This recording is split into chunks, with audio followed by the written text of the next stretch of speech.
Horas, Horas, Horas, Balige Akademi dari tepian Danau Toba yang indah. Kita tetap mengkritisi ya rezim-rezim sebelumnya, apa yang salah supaya diperbaiki ya, tidak menghabiskan anggaran tetapi hasilnya malah mangkrak. Ya, hasilnya mangkrak seperti proyek Hambalang ya. Habis duit rakyat tetapi hasilnya nol. Begitu juga pada rezim Joko Widodo ya. Ini proyek food estate atau lumbung pangan katanya di kabupaten. Kita bahas dulu yang pertama, Kabupaten Hubang Hasudutan ya, di Sumatera Utara. Ini apanya ya, infografisnya. Food estate Humbang Hasudutan, pemerintah membangun kawasan lumbung pangan atau food estate di Provinsi Sumatera Utara, salah satunya di Kabupaten Hubang Hasudutan, sebagai percontohan korporasi pertanian khusus hortikultura. Tujuan pengembangan kawasan ini untuk meningkatkan ketahanan pangan serta kapasitas petani. Komoditasnya ya, targetnya adalah komoditas hortikultura, yaitu kentang, bawang merah, dan bawang putih. Nah, lahan disiapkan tahun 2020 1000 hektar ya. 785 hektar belum digarap. 215 hektar area sedang digarap, kata Kementan. Nah, inilah ya, tetapi ditemukan fakta bahwa 80% ya lumbung pangan atau food estate di kampung dari Opung Luhut Panjaitan ini, Luhut Binsar Panjaitan ini malah mangkrak. 80% terlantar, semak belukar, padang ilalang. Nanti kita baca di Tempo ya. Nah, ini juga selain di Sumatera Utara, ada juga food estate di Kalimantan Tengah. Anggarannya 2,5 triliun. Luasnya 164.598 hektar. Juga ini katanya bermasalah. Nanti kita bahas untuk video selanjutnya. Terus, nah inilah ya wilayah untuk food estate yang menjadi target prioritas dari program pemerintahan Joko Widodo. Ada di Sumatera Utara, Sumatera Selatan, Kalimantan Tengah, Papua, dan Nusa Tenggara Timur. Tetapi banyak permasalahan ya, seperti biasa di Indonesia ini, kalau udah ada proyek, uangnya mengalir, cair, tapi hasilnya mangkrak. Ya, duit rakyat terus dihambur-hamburkan tapi bermasalah terus. Contoh ini, ya, 600 hektar perkebunan singkong mangkrak di Kalimantan Tengah. Kalau nggak salah ini dipimpin oleh Menteri Pertahanan saat itu, Prabowo Subianto, yang sekarang sudah jadi presiden. Terus 17.000 hektar sawah baru tak kunjung panen di Kalimantan Tengah. Ya, inilah lahan di Sumatera Utara ditinggal petani usai gagal panen. Ya, 80% mangkrak, udah gitu gagal panen ya, yang 20%. Terus tanaman jagung mati di Kabupaten Belu, NTT. Terus menebang hutan dan menggusur warga. Ya, udah hutan ditebang, warga digusur, hasil tidak ada. Ada kemarin tayangan di Tempo atau di BBC saya tonton ya, ditanam di Kalimantan Tengah jagung atau ubi itu, pendeknya sependek apa ya, pohon mortel itu, cuma 1,5 30 cm ubi. Itulah hasilnya, padahal anggaran sudah bertriliun ya, hutan sudah ditebang ya, merusak lingkungan, tapi hasil tetap tidak ada ya. Terus food estate ini dinilai termasuk kejahatan lingkungan. Nah, inilah statement dari Joko Widodo pada saat dia masih jadi presiden. Membangun food estate atau lumbung pangan itu tidak semudah yang Bapak Ibu bayangkan. Tanaman pertama biasanya gagal. Menanam kedua paling-paling berhasil 25%. Ketiga, keenam, ketujuh itu biasanya pada kondisi normal. Tapi sekarang tidak ada bukti ya. Tidak ada bukti bahwa yang kedua panen sudah 25%, yang ketiga misalnya 40, ke-7 jadi 80 atau 70%. Jadi statement ini ya statement ala politisi ya, tidak didukung oleh data-data yang di lapangan ya, karena banyak sekali jurnalis yang mendatangi ya, khususnya di Papua, Kalimantan Tengah, dan Sumatera Utara ini di YouTube banyak bertebaran video-video gagalnya proyek food estate ini meskipun uangnya sudah cair. Ya. Nah sekarang kita akan bacakan dulu ya dari Tempo ya, beberapa hari yang lalu itu 26 beberapa tahun lalu ya. Satu tahun lalu lah ya. Tetapi di video di YouTube dari Tempo itu mereka mengunjungi ya beberapa hari lalu ya, minggu lalu gitu ya. Kondisi ya memang masih terlantar di Kabupaten Hubang Sedutan. Udah gitu koperasinya juga sudah tutup, KUB-nya, koperasi usaha bersamanya sudah tutup. Ya terlantar gitu, gak ada kejelasannya. Uang rakyat dihambur-hamburkan demikian parah ya. Oke, coba dibacakan lu Tempo. Oke. Cerita sedih kegagalan food estate Sumatera Utara. 80% lahan kini terlantar. Cerita sedih kegagalan food estate tidak hanya dari Kalimantan Tengah. Food estate di Sumatera Utara juga mengenaskan. Ada 80% lahan terlantar. 26 Januari 2024, Tempo. Direktur Kelompok Studi dan Pengembangan Prakarsa Masyarakat KSPPM Delima Silalahi menyebutkan masih rutin mengunjungi lokasi food estate di wilayah Sumatera Utara. Dari temuan di lapangan, ujar Delima, program food estate di sana dia anggap gagal. Seperti food estate di kawasan food estate Kabupaten Humbang Hasundutan, saat dia datang ke desa Siriaria, Kecamatan Polung, yang menjadi wilayah food estate, kondisinya menyedihkan. Kondisinya menurut kami gagal, karena dari penanam pertama 215 hektar. Sekarang yang dikelola hanya sekitar 10% atau 20 hektar, ungkapnya. Artinya, sekitar 80 hingga 90% lahan food estate itu terlantar. Ratusan hektar lahan tidak terurus, kata Delima. Kini ditumbuhi ilalang liar. Jadi proyeknya pun sebelumnya cuma 215 hektar ya, atau 10-20%. Dan sisanya 80 hingga 90% terlantar dan ditumbuhi ilalang liar. Dan terakhir juga di YouTube Tempo kita lihat ya, beberapa minggu terakhir malah masih seperti ini, malah tambah parah ya. Ya memang terlantar total, gagal total ya. Oke, lanjut. Untuk sebagian kecil lahan yang masih ditanami, menurut Delima, status kondisinya beragam. Ada petani yang menanam dengan modal sendiri, ada juga yang bermitra dengan perusahaan, kata dia. Lahan yang memakai skema dengan perusahaan, kata Delima, warga menggandeng perusahaan Taipei Economic and Trade Office, TETO. Luas lahan yang berkontrak perusahaan asal Taiwan itu sekitar 12,5 hektar. Tapi ini belum menanam, masih kontrak dengan status sewa-menyewa, kata dia. Jadi yang digandeng perusahaan tersebut dari Taipei ya? Taiwan. Namanya ya, Taipei Economic and Trade Office, TETO ya. Perusahaan berasal dari Taipei. Sangat progresif ya ketika rezim Joko Widodo ini. Oke, lanjut. Untuk sistem sewa-menyewa, kata Delima, salah satu yang masih bertahan yakni PT Cham yang mengelola sekitar 5 hektar lahan food estate. Ada juga lahan kentang menurut Delima yang bekerja sama PT Indofood yang luasnya hanya beberapa hektar. Perusahaan lain yang tidak tahan dengan kondisi di sana sudah jauh hari pergi. Ada juga perusahaan yang sudah pergi, seperti PT Parnaraya. Jadi ada perusahaan yang sudah menyerah ya, PT Parnaraya. menyerah ke tulang. Oke, lanjut. Sistem kemitraan dengan perusahaan, kata Delima, berdasarkan pengakuan warga, tidak menguntungkan secara ekonomis. Menurut dia, warga mengeluhkan tentang transparansi kontrak. Ia menjelaskan, warga tidak mendapat informasi yang akurat tentang hasil panen. Menurut masyarakat, perusahaan tidak melaporkan berapa hasilnya, selalu mengatakan rugi. Ujar perempuan penerima penghargaan Goldman Environmental Prize 2023 ini.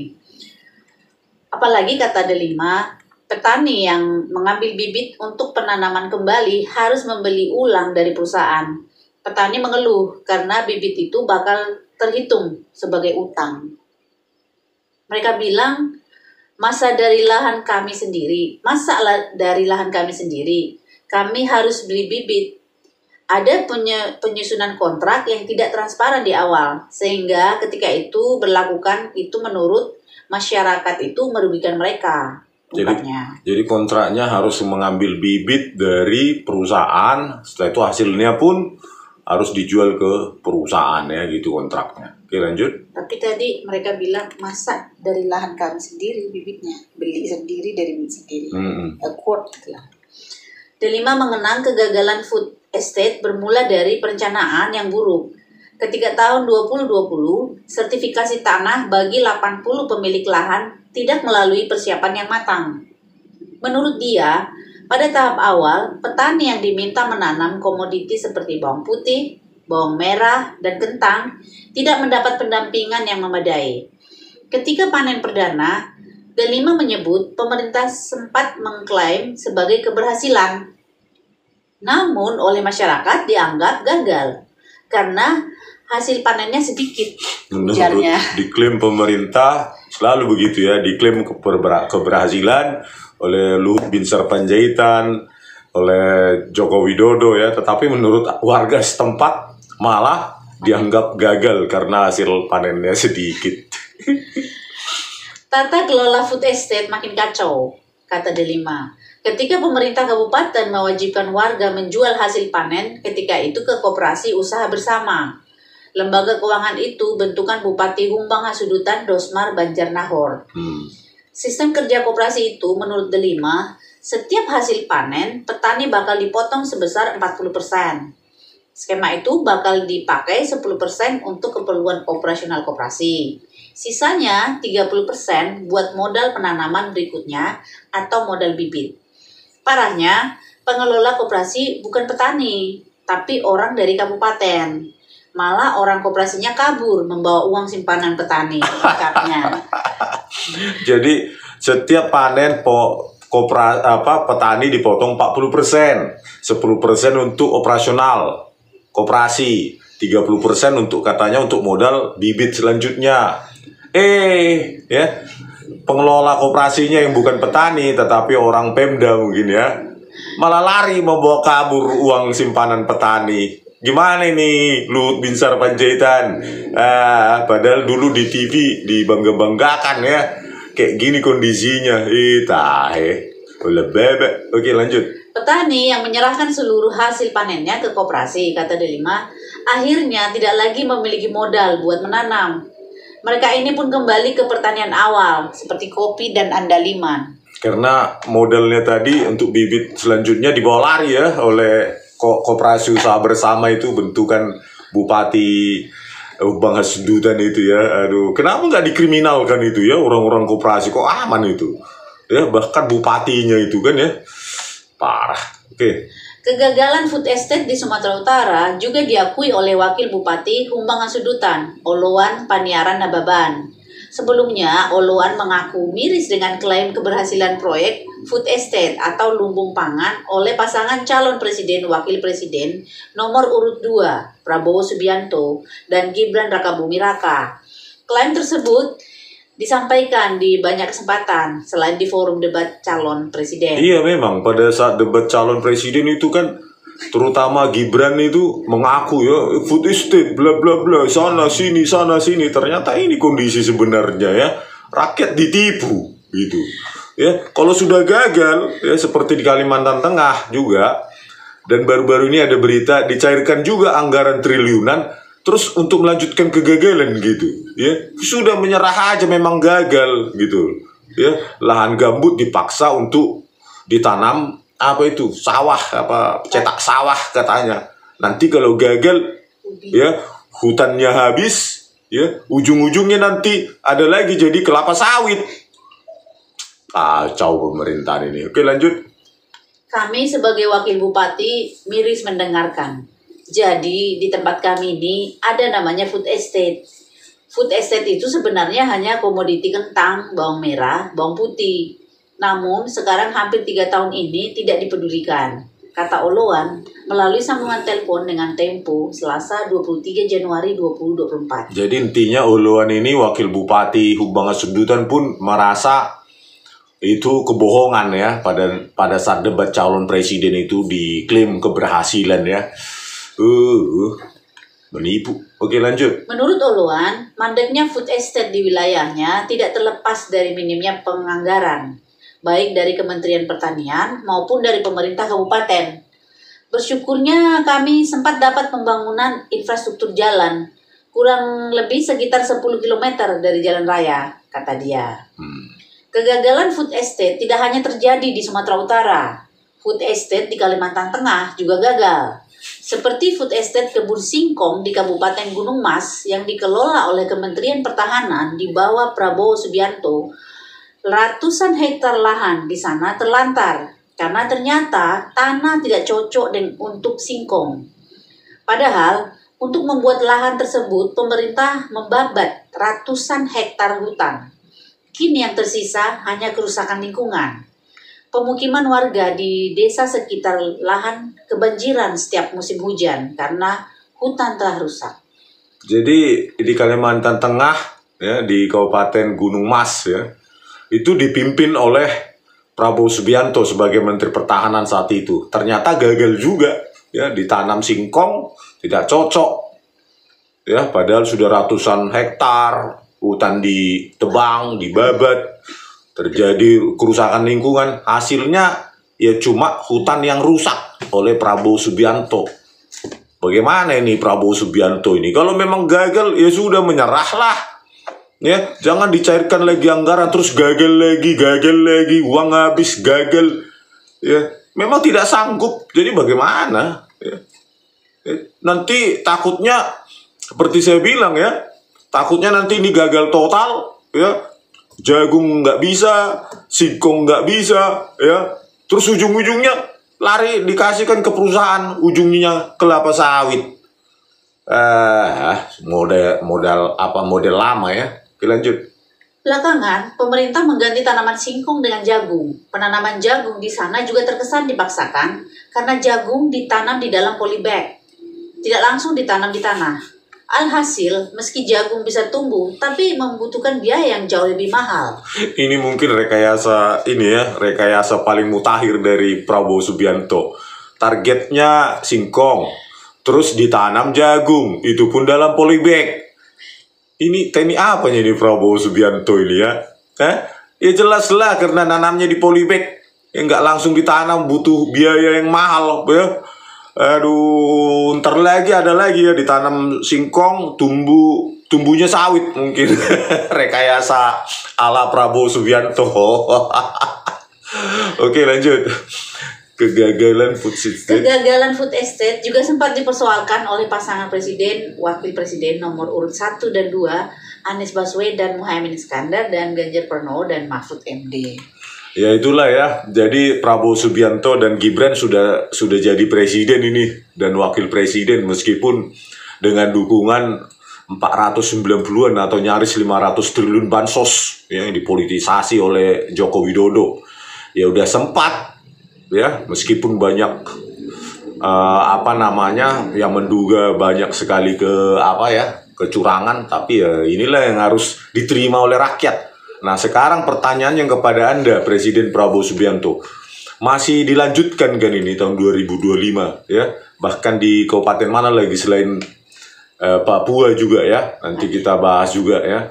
Papua ya, hutan dirusak, mau jadi apa? Nanti hasilnya nggak ada apa-apa, terus minta maaf pun ke rakyat tidak ada.